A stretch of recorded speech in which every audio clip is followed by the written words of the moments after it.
So I've always been kind of a cheapskate with my spray bottles. As you'll see, this middle bottle here was a bottle of rubbing alcohol, and I have just a run-of-the-mill glass cleaner sprayer on top. And after the whole thing with cats went down, I needed something that was clean that I could mix hydrogen peroxide and water in. So I ended up buying some of these HDX sprayer bottles from Home Depot. And I really regret all these years of cheaping out. um, they have their pros and cons, but they are very nice. And I will point out that I did buy these with my own money. This isn't sponsored or anything. One of the things that makes these nice is they have such a wide opening compared to the traditional bottles. So, like I said, this is a spray off glass cleaner bottle. Glass cleaner bottles have basically the same opening and thread pattern. And basically, from a square inch standpoint, I would say that this is about 4 times bigger than your traditional bottle. So when pouring stuff in, I mean, it's pretty easy. Same with filling this up with a faucet, considering, I mean, I could fill this up with a garden hose and still have no problems. One thing I do find kind of annoying about these is the nozzle. So it's infinitely variable based on how far in or out you have it. I kind of like the glass cleaner bottles where they have their spray or their stream option, because usually I want one or the other. It is nice having the control. This just has water and hydrogen peroxide in it. Let's see, I think most of the way in should be a fine mist. Yeah, it's kind of a fine mist. It's hard to see. And then all the way out, or most of the way out, you don't want to go too far because the nozzles will come off. But you can see it's stream now. And have it a little too far out, so it's kind of dripping down. So it's nice to have that variability. And then I don't remember where the label is on here. Oh, there it is. The other thing that's interesting about these is you can spray at any angle, which they aren't kidding. You can put this more of a mist so I don't get the carpet completely wet. You could spray these upside down, which is pretty crazy, actually. I can't think of any good reasons why you'd want to spray it upside down, but at the same time, when they say spray at any angle, they mean it. And like, as you can see, the water level's only like right around here.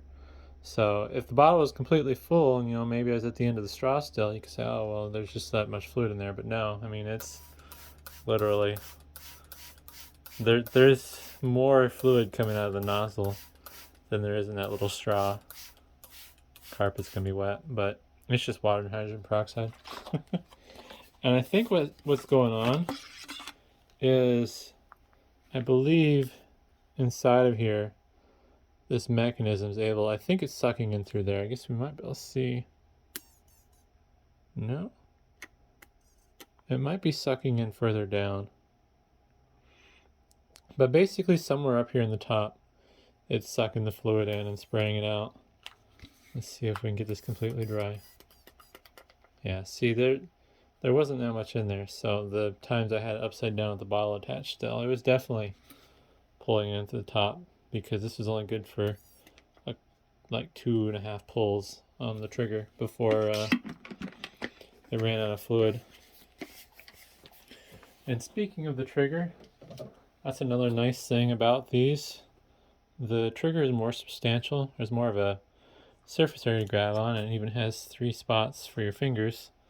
Since, I don't know, at least for me personally, I end up using the space between my pointer finger and my thumb to kind of hold the bottle. and my thumb will kind of stabilize the top. And I'll just kind of wrap my pinky around the neck of the bottle. So ergonomics are pretty good. You got lots of space to pull on the trigger versus these little ones.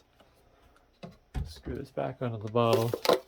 I did break this one by dropping it, so it's not going to be the best example. It might pop off, but like this bottle is obviously not meant to be ergonomic on its own, but you get 2 fingers on there and it's a very stiff pull because you don't have as much leverage as you do on these with the long handle. I do think these are a softer pull in general, but I mean, when your handle's 1 inch longer, that's a lot more force you can put on there easily. I believe, I forget what I paid for these. I believe I paid $4 a piece for these. I wouldn't complain if the price was a little cheaper, but I do think the value proposition is there. I think that these are a good value. And I believe these are a clone of the Zep spray bottles. So as long as the Zep branded ones have the same features, I'd say those are probably equally good. But since I've bought some of these now, I'm probably going to stick with these. And honestly, I'm probably going to stop buying the glass cleaner bottles with the sprayers. Normally I buy the pre-bottled glass cleaner and then I refill them with the refills. But I found that with the newer ones, they've put some sort of like safety mechanism on them, so it's harder to unscrew them. And since these are just better in general, I think I'm going to buy a handful of these and start using these all over the office so I can do my cleaning because they're just so much nicer. Also, I have found that I do like the pattern that these put out.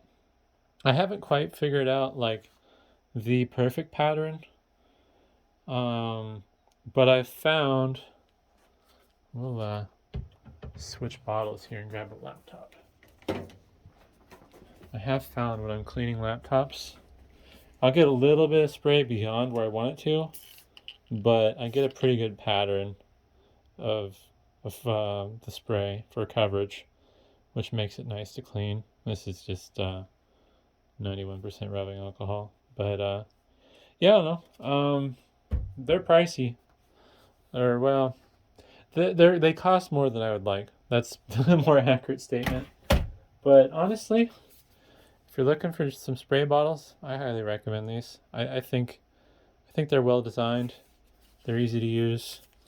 And I mean, for whatever reason you need to spray upside down, then by golly, these sure are functional. So hopefully that was interesting, and thanks for watching.